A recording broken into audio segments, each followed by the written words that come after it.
Abramos a palavra de Deus em 2 Timóteo, capítulo 4, dos versos 6 a 8. 2 Timóteo, capítulo 4, versos 6 a 8. Diz assim a palavra do nosso Deus. Quanto a mim, estou sendo já oferecido por libação, e o tempo da minha partida é chegado. Combati o bom combate, completei a carreira, guardei a fé. Já agora a coroa da justiça me está guardada, a qual o Senhor, reto juiz, me dará naquele dia. E não somente a mim, mas também a todos quantos amam a sua vinda. Vamos orar. Pai Santo, mais uma vez estamos diante da Tua Santa Palavra, nós que somos pecadores, que somos limitados de entendimento, mas que sabemos que a Tua Palavra é poderosa, que não volta vazia, que sabemos e cremos no Teu Santo Espírito, que é aquele que nos faz entender a Tua Palavra e aquele que aplica a Tua Palavra no coração, no nosso coração. É nesta confiança, Pai, que nós Te pedimos que mais uma vez o Senhor abra nossa mente, abra o nosso coração, ó Pai, para que nós entendamos a Tua Palavra. Fala conosco, Pai, fortalece-nos, instrui a nossa vida, fortalece a nossa fé. Ajuda-nos, Pai, a entendermos a Tua Palavra e aplica a Tua Palavra no nosso coração. Nós precisamos, Pai, ser fortalecidos pelo Senhor. Abençoa-nos mais uma vez nesta manhã. É o que nós pedimos, Pai, humildemente, em nome de Jesus. Amém. Nesta semana, um irmão nosso lá no seminário, ligado à missão Portas Abertas, que é uma missão mundial de missionários, nos falou sobre Ana. Ana foi uma jovem senhora que fugiu da Nigéria e conseguiu chegar no Brasil. Lá na Nigéria, na vila em que ela morava, que era uma vila com uma comunidade cristã, uma pequena comunidade cristã e um grande grupo de muçulmanos, esta vila foi atacada pelo grupo Boko Haram, que exterminou os cristãos. Ela conseguiu fugir com o seu marido, mas foram pegos na fuga e eles já haviam matado todos os cristãos que reconheceram ali naquela vila, e ela viu o seu marido ser executado ao seu lado, quando o indivíduo lá, o terrorista, perguntou a ele se ele negava Jesus Cristo, e ele disse que não negava, que ele cria em Jesus Cristo, e ele foi sumariamente fuzilado na frente da esposa. Ana conseguiu escapar e chegou até o nosso país. Mas os seus irmãos, os seus parentes, todos aqueles que criam em Cristo, foram mortos ali naquele episódio. Este é um evento dos muitos que têm acontecido. Os irmãos acompanharam o que aconteceu no Afeganistão há pouco tempo atrás. Temos uma irmã, né, que é missionária lá, e ali pelo Oriente, em alguns países da África, os nossos irmãos estão sendo perseguidos, estão sendo mortos por amor a Jesus Cristo. O que eles conhecem de evangelho é justamente isso, é morrer por Cristo, é ser fiel até a morte. Quando nós chegamos aqui no Ocidente e vemos os nossos países sem perseguição, nós podemos ter a impressão bastante equivocada do que é o evangelho. Porque nós não passamos por perseguição, meus irmãos. Eu acho que é até injusto dizermos que nós somos perseguidos aqui no Brasil, quando nós observamos pessoas vertendo sangue pelo Evangelho em outros lugares. Eu desconfio que os nossos irmãos que perdem os seus familiares, eles dariam risada de nós dizermos que nós somos perseguidos no Brasil. É uma realidade muito diferente. Lá, eles estão vertendo sangue pelo Evangelho. Aqui no Brasil, majoritariamente, a imagem que se faz do Evangelho é a partir destas igrejas mercenárias, destas igrejas mercadológicas, essas igrejas que dizem, venha para a nossa igreja e você vai deixar de ser pobre, venha para a nossa igreja e você vai ser próspero, você vai ser rico. Isso não é evangelho, de jeito nenhum. O evangelho é sacrifício, o evangelho é luta, o evangelho é vitória também. Mas antes da coroa de glória, nós recebemos a coroa de espinhos. É o caminho do nosso Redentor. Foi assim que ele seguiu. Antes da exaltação, nós temos a humilhação. Cristo não nos chama para exaltação, Cristo nos chama para a humilhação. E depois da humilhação é que nós teremos a exaltação. O apóstolo Paulo, aqui, em cima dos seus 70 anos, tudo indica, próximo dos 70 anos, ele olha para tudo o que ele passou, e estas são as suas últimas palavras, não é? Nós sabemos que a segunda carta dele a Timóteo são as últimas palavras que ele escreveu. E o apóstolo Paulo, já um ancião, ele olha para a sua vida e ele como que resume o evangelho nestes 3 versículos. Nós temos aqui um dos textos mais preciosos da palavra de Deus, um resumo do que é a vida cristã, um resumo do que é o evangelho, as últimas palavras, né, a última carta do apóstolo. E de uma forma muito didática, nós podemos ver aqui 3 grandes ideias neste texto do que é a vida cristã. Em primeiro lugar, a vida cristã é sacrifício. Veja o versículo 6. Quanto a mim, estou sendo já oferecido por libação, e o tempo da minha partida é chegado. O apóstolo Paulo está preso, ele está nos seus últimos dias, ele está aguardando a sua execução.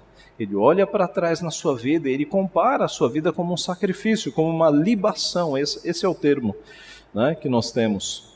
Quanto a mim, estou já sendo oferecido por libação, e o tempo da minha partida é chegado. A libação fazia parte do ritual dos sacrifícios do Antigo Testamento.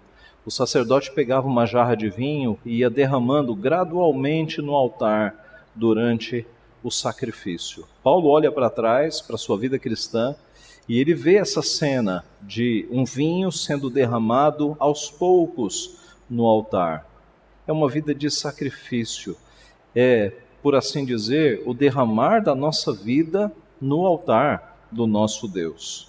Mas, de uma forma mais prática, quais são as implicações ou as consequências deste sacrifício?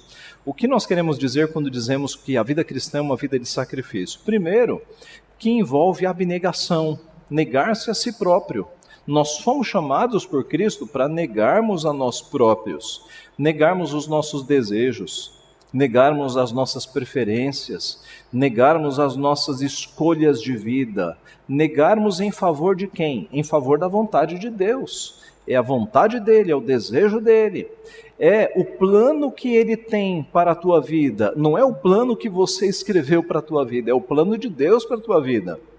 É negar os sonhos, é negar os desejos, para entrarem num esquema muito melhor, num plano muito mais especial, que é o plano de Deus. Não queira achar, ou não ache, que você pode fazer um planejamento para a tua vida que seja melhor do que o plano que Deus estabeleceu para a tua vida.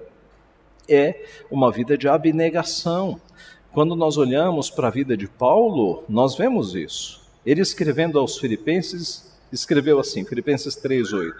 Sim, deveras considero tudo como perda, por causa da sublimidade do conhecimento de Cristo Jesus, meu Senhor, por amor do qual perdi todas as coisas e as considero como refúgio para ganhar a Cristo. O apóstolo Paulo, ele, antes da conversão, ele era uma autoridade. Antes de alguém martirizar um cristão, era ele que dava o sinal positivo, era uma autoridade dentro do judaísmo. Pois ele considerou tudo isso como lixo, porque ele encontrou algo tão mais sublime, que foi a vida com Cristo, que todos esses postos e posições, ele considerou tudo como lixo, por causa da sublimidade do Evangelho. E observe o contraste. Ele está escrevendo isso não de um trono, não de um escritório. Possivelmente ele está sentado no chão, numa masmorra, numa cadeia gélida, não é? Mas ele dizendo que deixou tudo aquilo que parecia ser precioso considerou refúgio, considerou lixo por causa da sublimidade do Evangelho para ganhar a Cristo. Escrevendo aos Coríntios, capítulo 4:13, ele disse: até agora temos chegado a ser considerados lixo do mundo, escória de todos.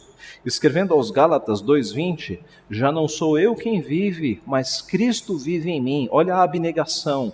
Já não são mais minhas escolhas, meus desejos, meus sonhos, já não sou mais eu quem vive, mas é Cristo quem vive em mim. Agora, as escolhas, o padrão de vida é aquele determinado por Cristo. Quando nós olhamos, estamos usando Paulo como exemplo aqui, mas nós temos um exemplo ainda maior que é o de Cristo. Quando olhamos para a vida de Cristo, nós vemos uma abnegação ainda maior. O ministério de Cristo foi ensinar, curar e salvar pessoas.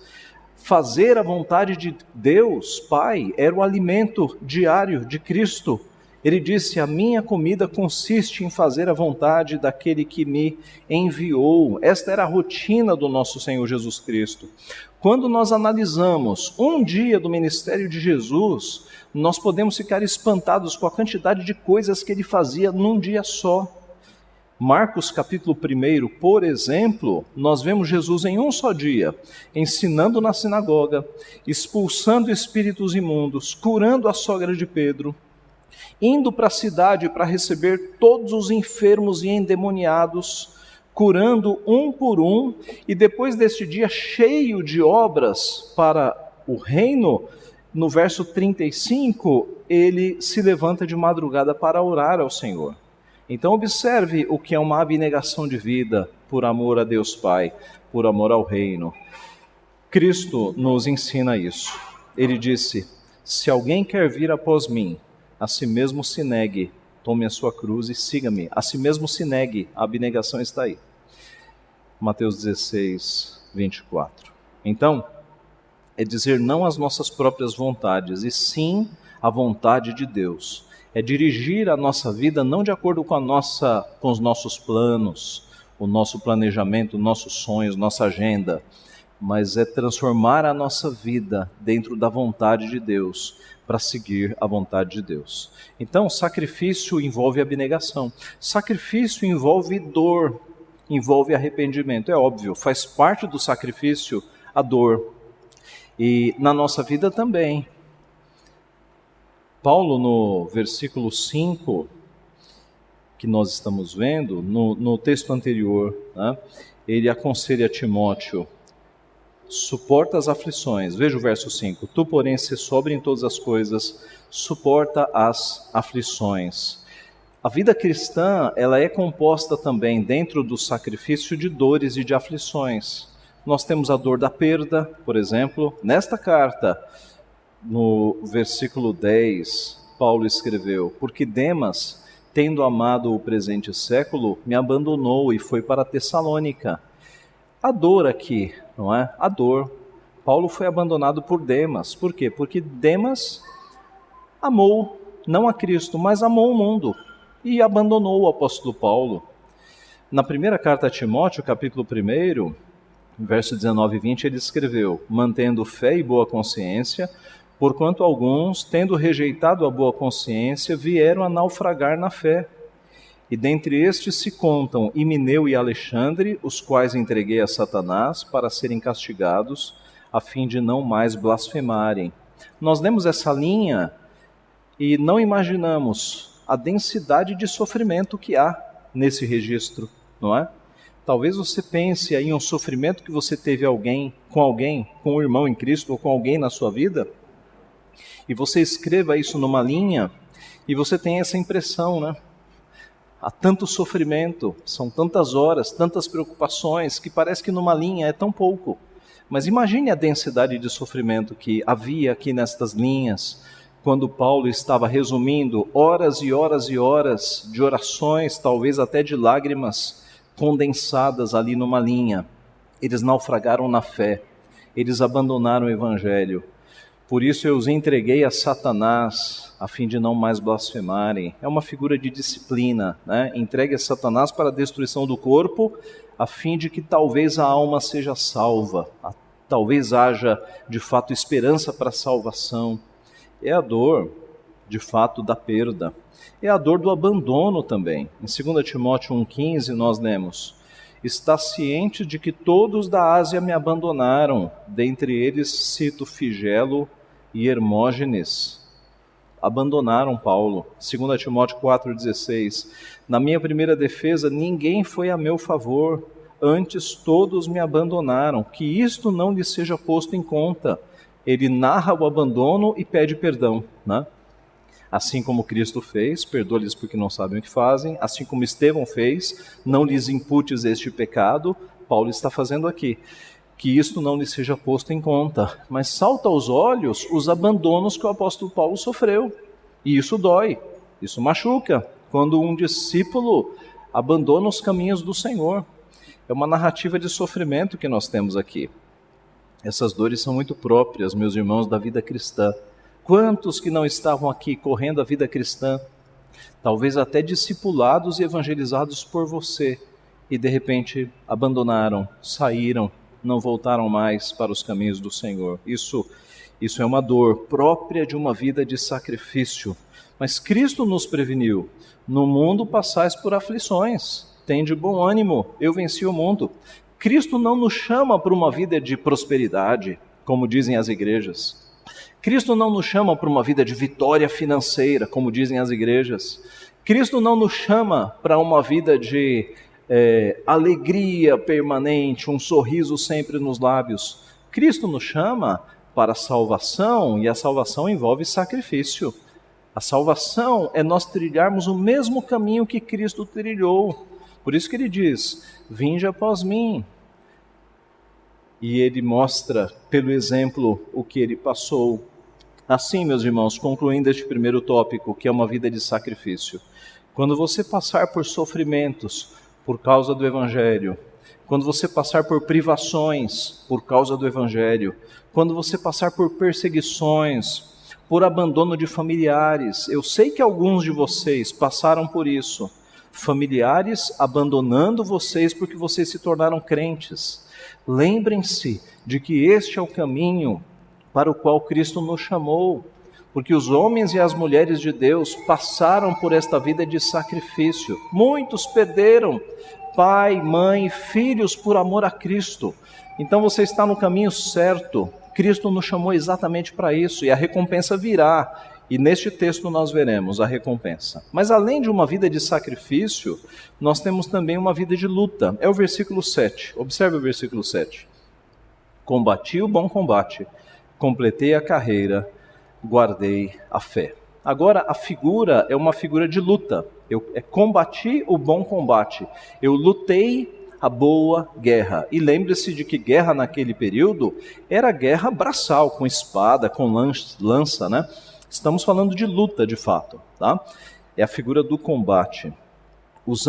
Pegando emprestado a definição de Pedro, para detalharmos um pouco de que tipo de luta nós estamos tratando aqui, nós podemos usar a figura de Pedro para dizer que é, primeiro, luta contra o mundo. É uma luta contra o mundo. Nós somos estranhos neste mundo. Nós somos forasteiros. É um mundo que jaz no maligno. E nós que fomos chamados para a santificação, estamos vivendo num mundo que jaz no maligno. Então, há uma incompatibilidade. E é por isso que aqueles que desejam viver piedosamente serão perseguidos. Porque nós não estamos vivendo num mundo de santidade. Nós, vivendo num mundo de oposição a Cristo, num mundo de total pecaminosidade, nós estamos tentando viver santamente, porque Deus nos chamou para vivermos assim. Então a incompatibilidade vai acontecer, é uma luta contra o mundo. O apóstolo Paulo, escrevendo em Romanos, capítulo 12, ele nos disse: não vos conformeis com este século, não se adaptem a este século, não tomem a forma deste século. Crente não pode pensar como pensa o mundo, crente não pode viver como vive o mundo, crente não pode falar como fala o mundo.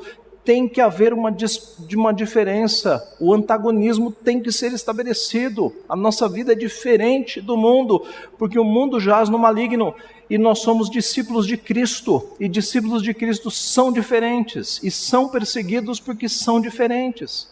Então, não tente se enturmar, não tente ser igual aos outros, não tente ser um cristão light, né? Não, eu sou crente, mas eu não sou muito radical, eu me enturmo, eu me contextualizo. Não, não faça isso.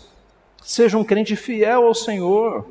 Honre o legado dos teus pais, que disseram: eu sirvo apenas a Cristo, eu não sirvo a César.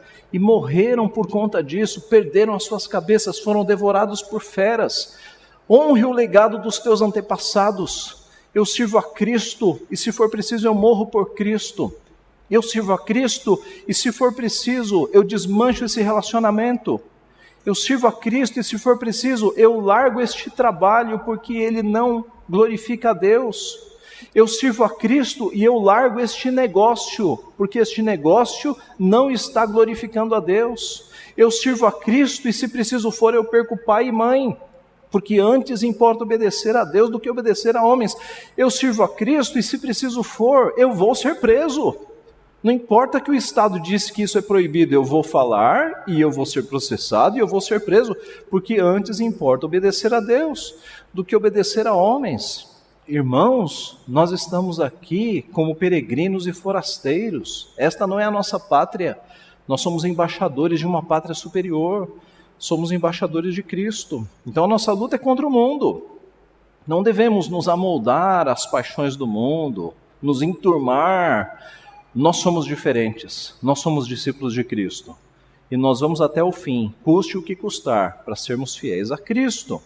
É uma luta contra a carne. A luta contra o mundo é externa, não é? São as relações para fora. A luta contra a carne é uma batalha interna, é lutarmos contra a nossa natureza, que ainda é pecaminosa. É uma luta contra o nosso próprio pecado, e é uma grande luta, não é? Talvez mais difícil do que a luta externa, talvez mais difícil. Como é que nós vencemos esta luta interna? A palavra de Deus nos dá muita alimentação e muita instrução nesse sentido. Mas fixemos os olhos em Gálatas, quando Paulo fala no final da carta: andai no Espírito e jamais satisfareis as concupiscências da carne. Se você está lutando contra a carne, para vencer a carne, ande no Espírito, fortaleça o Espírito. Para vencer a carne, as paixões, os pecados, as tentações, fortaleça o Espírito. Porque aí nesta luta do Espírito contra a carne, o Espírito vai prevalecer. E vai acontecer o que o apóstolo Paulo nos orienta: nós vamos mortificar a carne, nós vamos enfraquecer a carne. Eu repito a ilustração que vocês já conhecem. Um missionário chegou numa tribo de novos convertidos, o evangelho havia atingido muitos da tribo, e um missionário chegou num novo convertido e disse: como é que você se sente agora que você segue a Jesus Cristo? E o índio, na sua simplicidade, respondeu: eu sinto como se eu tivesse 2 cachorros dentro de mim, brigando. E na sua simplicidade, o índio se referia à luta da carne contra a luta do Espírito. E o missionário perguntou: e quem é que vai vencer essa briga? O índio respondeu: aquele que o alimentar mais. Aquele que o alimentar mais. Então, meus irmãos, nesta briga de carne contra o Espírito, vai vencer a briga aquele que você alimentar mais, o Espírito.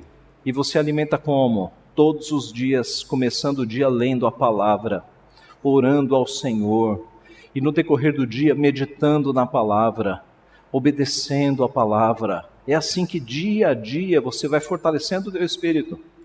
E as tentações vão vir, mas você vai estar forte.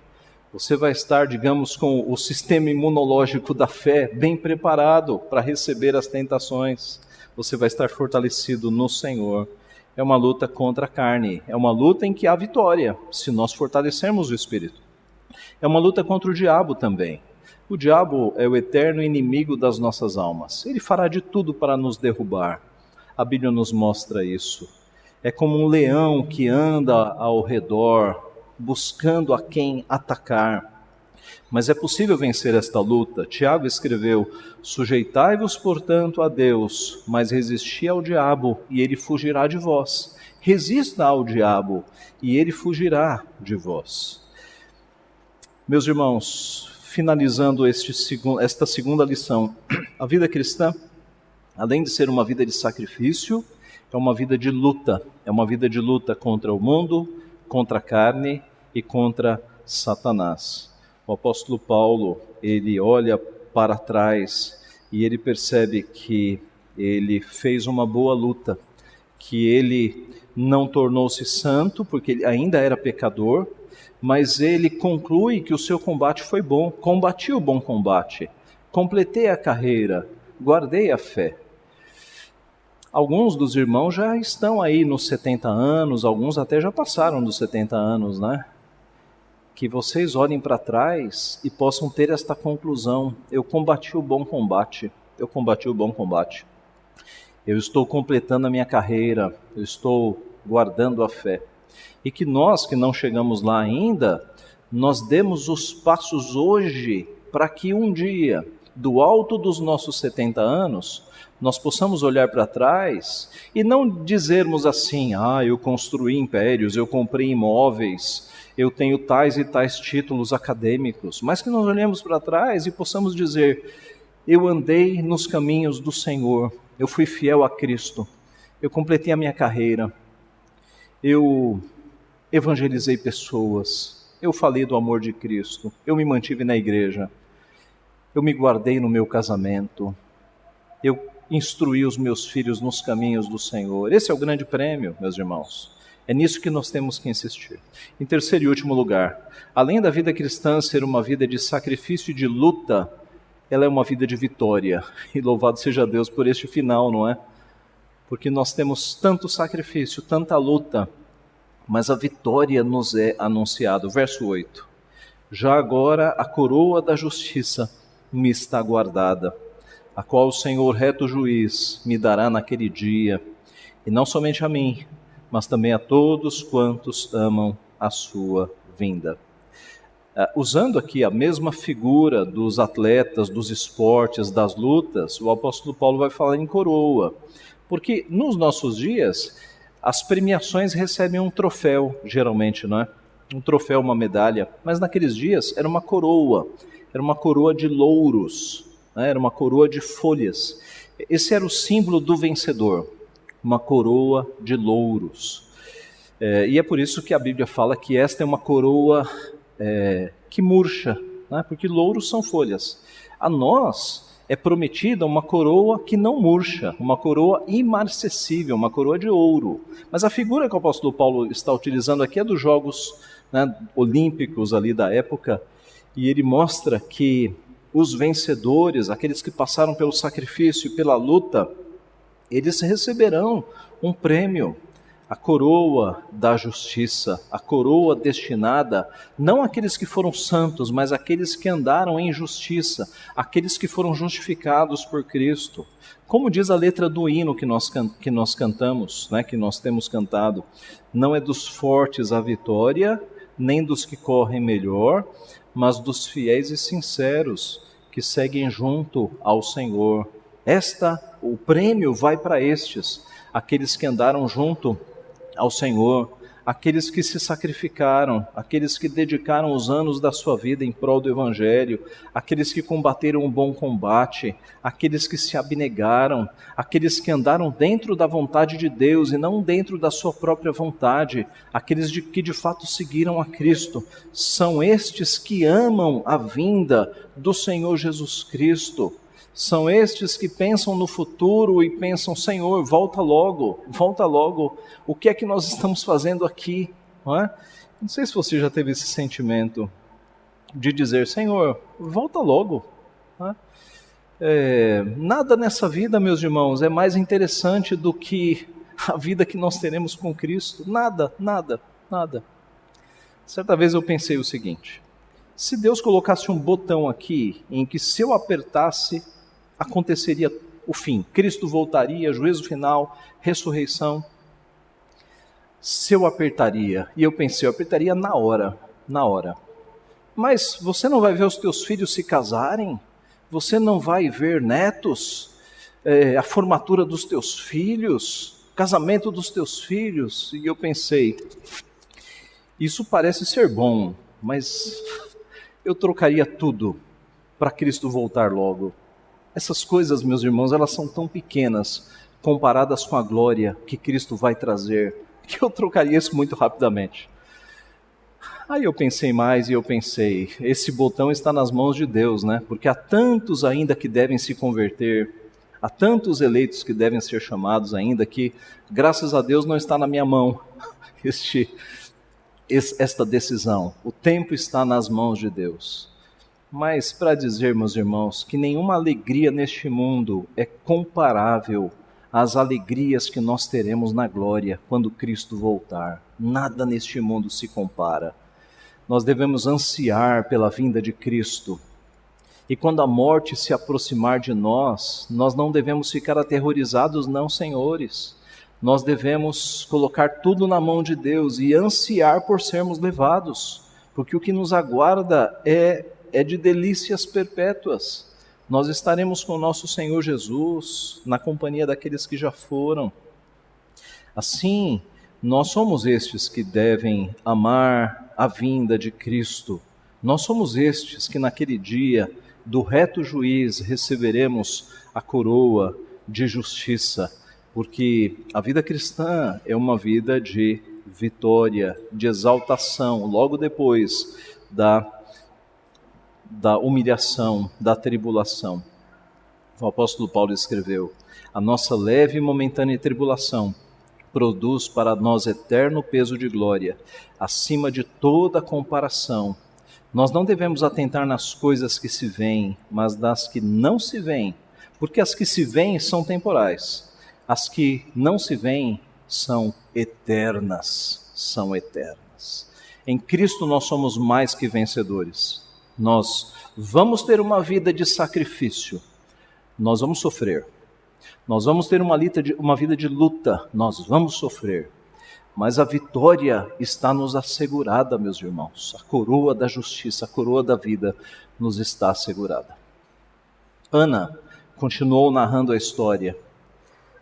E o que aconteceu quando aquele grupo de terroristas matou quem tinha que matar e eles foram embora?